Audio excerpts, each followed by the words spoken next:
महाराष्ट्र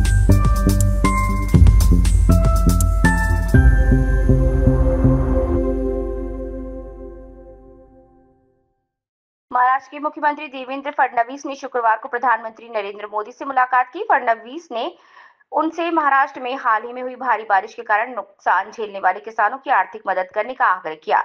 महाराष्ट्र के मराठवाड़ा क्षेत्र के बीड और अन्य जिलों में इस सप्ताह के शुरू में भारी बारिश और बाढ़ के कारण फसलों और आवासीय संपत्तियों की बड़े पैमाने पर तबाही हुई। पीएम मोदी से मुलाकात के बाद देवेंद्र फडणवीस ने कहा कि उन्होंने प्रधानमंत्री को एक ज्ञापन सौंपा। भारी बारिश के बाद राज्य की स्थिति के बारे में उन्हें जानकारी दी गई। मुख्यमंत्री ने कहा कि प्रधानमंत्री ने राज्य सरकार से इस संबंध में प्रस्ताव भेजने को कहा है, जिस पर विचार किया जाएगा। भाजपा के घोषणा पत्र में किसानों की कर्ज माफी की बात कही गई है और सरकार का ध्यान इससे और अधिक प्रभावी बनाने पर है। फडणवीस ने कहा कि घोषणा पत्र में दिए गए कर्ज माफी के आश्वासन को हम निश्चित रूप से पूरा करेंगे। इस संबंध में एक समिति गठित की गई है जो कर्ज माफी पर फैसला करेगी। कर्ज माफी बार बार नहीं की जा सकती, इसलिए इस पर ध्यान केंद्रित किया जाएगा।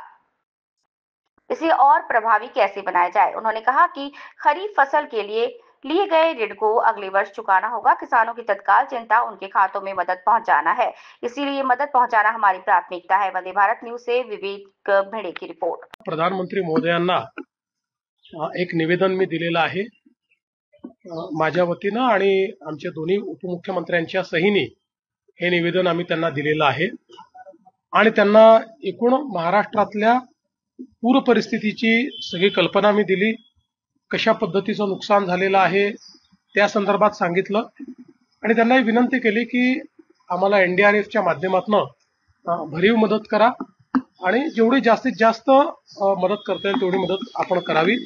त्यांनी देखील त्याला सकारात्मकता दाखवलेली आहे आणि त्यांनी सांगितलंय की लवकरात लवकर तुमचा प्रस्ताव येऊ द्या, तो प्रस्ताव आला की आम्ही त्याच्यावर कारवाई करू आणि जेवढी जास्तीत जास्त मदत करता येईल ती मदत करण्याचं आश्वासन देखील माननीय प्रधानमंत्री महोदयांनी त्या ठिकाणी दिलेलं आहे।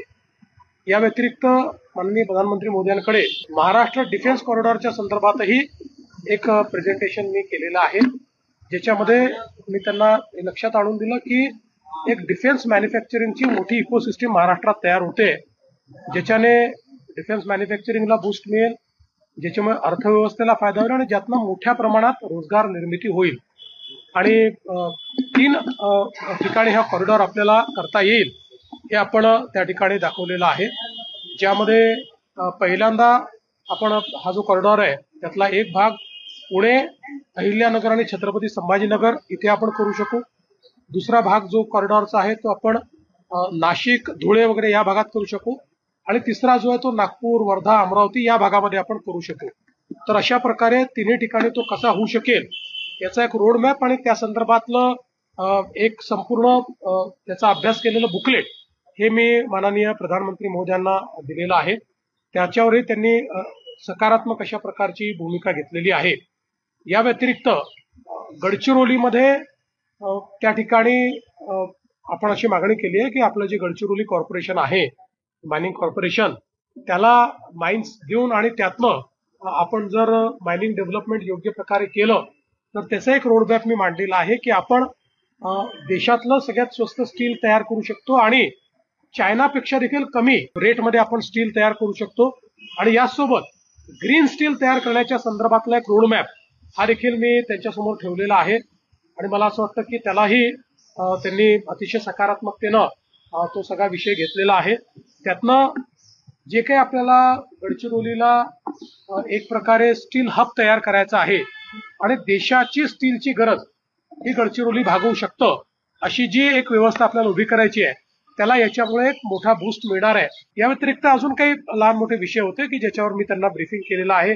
ईज ऑफ डुईंग बिझनेस मध्ये महाराष्ट्र काय करतो आहे याही संदर्भातली सगळी माहिती मी त्यांना त्या ठिकाणी दिली आहे आणि कशा प्रकारे आम्ही अधिक सुलभता आणण्याचा प्रयत्न करतो हे देखील मी त्यांच्यासमोर प्रेझेंट केलं। पंतप्रधानांचा महाराष्ट्राला दौरा आहे का पूर्ण बघणार आहे? प्रधानमंत्री महोदय पुढच्या महिन्याच्या 8 आणि 9 तारखेला महाराष्ट्रामध्ये येणार आहेत। पूर परिस्थितीच्या संदर्भात आता तरी अशा प्रकारचा दौरा नाही। 8 आणि 9 तारखेला पंतप्रधानांचा दौरा कशा संदर्भात असणार आहे? एक फार मोठं इंटरनॅशनल फिनटेक फेस्टिवल होत आहे। या फिनटेक फेस्टिवलमध्ये जगभरातले जे फिनटेक मधले लोक आहेत ते येणार आहेत आणि त्यामध्ये आपल्या देशाचे माननीय प्रधानमंत्री आणि ब्रिटनचे प्रधानमंत्री असे दोघेही येत आहेत. महाराष्ट्र आता हळूहळू फिनटेकची राजधानी बनायला लागलेलं आहे. सर्वात जास्त फिनटेक मधलं इन्व्हेस्टमेंट हे महाराष्ट्रात येत आहे.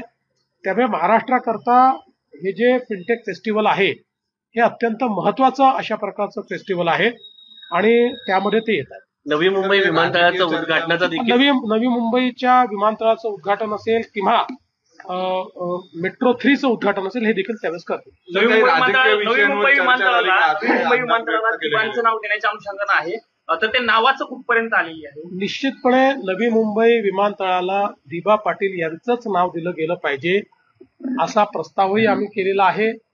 त्या संदर्भात केंद्र सरकारचीही अनुकूलताच आहे. त्या संदर्भातली जी काही प्रोसेस आहे ती केंद्र सरकारमध्ये चाललेली आहे. त्यामुळे मला हा विश्वास आहे की नवी मुंबई विमानतळाला आम्ही दिबा पाटलांचं नाव देऊ शकतो. सर, राजकीय घडामोडींवर काही चर्चा झाली नाही, फारशी राजकीय घडामोडींवर चर्चा झालेली नाही. सर, डिफेन्स तुम्ही म्हटले की मोठी इन्व्हेस्टमेंट येणार आहे, तर साधारणपणे डिफेन्स कॉरिडॉर झाल्यानंतर किती कोटीची किंवा किती लाखाची? मला असं वाटतं की आजच आपण जवळपास 60,000 कोटी रुपयाची इन्व्हेस्टमेंट आपल्याकडे आलेली आहे आणि निश्चितपणे एक भरीव इन्व्हेस्टमेंट ही अजून आपल्याला अपेक्षित आहे. मला असं वाटतं की हे डिफेन्स क्लस्टर आपण जर केलं तर त्यातनं 3 ते 5 लाख कोटी रुपयाची इन्व्हेस्टमेंट आपल्याकडे येऊ शकते. महाराष्ट्रामध्ये जे नुकसान झालेलं आहे सर, आपण भेट घेतली आहे, साधारणतः किती मदत, कारण अनेकांना मदतीची अपेक्षा आहे राज्य सरकारकडून, आणि नुकसान किती झालेलं असेल साधारण? असं आहे की आता नुकसानीचा पूर्ण आढावा आपण घेतो आहोत. त्यामुळे या संदर्भात प्रीमॅच्युअर बोलणं हे योग्य होणार नाही, ते आपल्या फायद्याचं देखील नाही. पूर्ण नुकसानीचा आढावा झाल्यानंतरच त्याचं स्टेटमेंट आपण केंद्र सरकारला पाठवू, कारण हे काही स्टेटमेंट वारंवार बदलता येत नाही, ते एकदाच पाठवता येतं. त्याच्यामुळे त्याचा पूर्ण अंदाज आला आणि स्टेटमेंट पाठवलं की ते तुम्हालाही रिलीज केलं पुढील 2 दिवसामध्ये देखील पाऊस येण्याची शक्यता व्यक्त केली जाते. नागरिकांना काय आवाहन करतात? मी ऑलरेडी या ठिकाणी नागरिकांना 2 दिवसापूर्वीच याची कल्पना दिली आहे, शेतकऱ्यांनाही कल्पना दिली आहे की एक लो प्रेशर बेल्ट तयार होतोय. त्यामुळे पुन्हा 27-28 किंवा त्या दरम्यान मध्य महाराष्ट्रात किंवा महाराष्ट्राच्या काही भागामध्ये अतिवृष्टी होऊ शकते. त्या दृष्टीने सरकार देखील अलर्ट मोडवर आहे आणि नागरिकांनी जी काही सतर्कता त्या दृष्टीने घेता येईल त्यांच्या परीनं ती त्यांनी घेतली पाहिजे. कर्जमाफीची मागणी सुरू आहे सर, तर कधीपर्यंत काय होणार आहे? काय अनाउन्समेंट होणार आहे? काय दिवाळी अधिवेशनात? या संदर्भात यापूर्वीच आम्ही सांगितलेलं आहे की कर्जमाफीच्या संदर्भात आम्ही आमचं घोषणापत्र आहे त्या घोषणापत्रामध्ये हे आश्वासन दिलेलं आहे. त्यामुळे त्या आश्वासनाची पूर्तता आम्ही निश्चितपणे करणार आहोत. ती आता कधी करायची, कशी करायची या संदर्भातली आमची एक समिती तयार झालेली आहे. ती समिती त्याचा अभ्यास करते. कारण कर्जमाफी काही वारंवार करता येत नाही, त्यामुळे ती करत असताना ती अधिक इफेक्टिव्ह कशी होईल हा आपला प्रयत्न आहे. आता आपल्याला कल्पना आहे की आता खरीपाकरता घेतलेलं कर्ज फेडण्याची वेळ पुढच्या वर्षी येणार आहे. आता शेतकऱ्यांना महत्वाचं काय आहे तर तातडीची त्यांच्या खात्यातली मदत ही अधिक महत्वाची आहे. त्यामुळे ती खात्यातली मदत पहिले करणं ही आमची प्रायोरिटी. ओला दुष्काळ जाहीर करावा, PM केअर फंडामधून मराठवाड्याला मदत द्यावी. खरं म्हणजे या ठिकाणी PM केअर फंडासारखा फंड हा माजी मुख्यमंत्री उद्धवजी ठाकरे यांना तयार करण्याकरता केंद्र सरकारने परवानगी दिली. कोविड करता तो तयार झाला. 600 कोटी रुपये त्या फंडात आले. एक नवा पैसा देखील ते खर्च करू शकले नाहीत आणि आज अवस्था अशी झाली आहे की तो फंड CAGच्या नॉर्म्सप्रमाणे कोविड करता तयार झालाय. त्यामुळे इतरत्र खर्च करता येत नाही. त्यामुळे आता त्याच्या नेमकं काय करायचं या संदर्भात आमच्यासमोर प्रश्न आहे. त्यामुळे 600 कोटी रुपये आपल्या फंडात असताना, लोकांनी ते दिलेले असताना आणि लोक पटापटा मरत असताना एक नवा पैसा जे खर्च करू शकत नाही, त्यांनी कोणाला किती शहाणपण शिकवावं हे देखील ठरवलं पाहिजे.